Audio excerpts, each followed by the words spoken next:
Cells వ్యాధి అలసట, నొప్పి, ఇన్ఫెక్షన్, స్ట్రోక్ వంటి లక్షణాలు కనిపిస్తాయని mid level health provider Tirumala తెలిపారు. ఆ వ్యాధి పట్ల ప్రజలు అప్రమత్తంగా ఉండాలన్నారు. కొమ్రమ్మి ఆసిఫాబాద్ జిల్లా మండలం ఉల్లిపిట్ట డోర్లి దంతనపల్లి గ్రామంలో పర్యటించి గ్రామస్తులకు ఆ వ్యాధి లక్షణాలను సూచించారు. సికిల్ సెల్ వ్యాధికి సంబంధించిన హెల్త్ కార్డులను గ్రామంలో కొందరికి అందించారు. ఈ సందర్భంగా ఆమె మాట్లాడారు.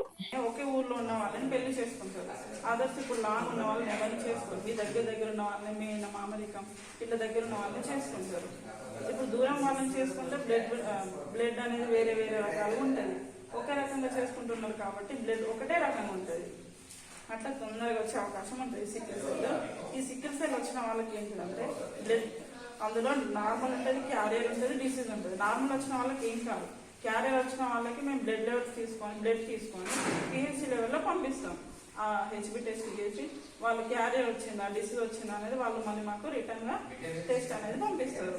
ఒకవేళ వాళ్ళకి డిసీజ్ వస్తే ఏమవుతుంది అంటే, ఇప్పుడు మాకున్న బ్లడ్ లెవెల్స్ ఇప్పుడు నాకు బ్లడ్ నార్మల్గా ఉంటుంది, డిసీజ్ వచ్చిన వాళ్ళకి నార్మల్గా ఉండదు. నాకేమో రౌండ్ షేప్ లో ఉంటుంది బ్లడ్, వాళ్ళకి కొడవల షేప్ లో ఉంటుంది. ఆ కొడవల షేప్ లో ఉన్న బ్లడ్ ఏమవుతుందంటే హార్ట్కి వెళ్ళి ఇట్లా గుచ్చుకుంటుంది. సడన్ గా హార్ట్ అటాక్ వచ్చే అవకాశం ఉంటుంది, లేకపోతే ఫీవర్ వస్తుంది, వెయిట్ లాస్ అవుతారు, ఇంకా చిన్న చిన్న ఇట్లా ఉంటాయి అన్నట్టు. అలాంటివి రాకుండా ఉండడానికి ఈ బ్లడ్ టెస్ట్ చేస్తాము. ఒకవేళ డిసీజ్ వస్తే వాళ్ళకి ట్రీట్మెంట్ కూడా ఉంటుంది. ఆ ట్రీట్మెంట్ కూడా ఇచ్చేస్తాం అన్నమాట.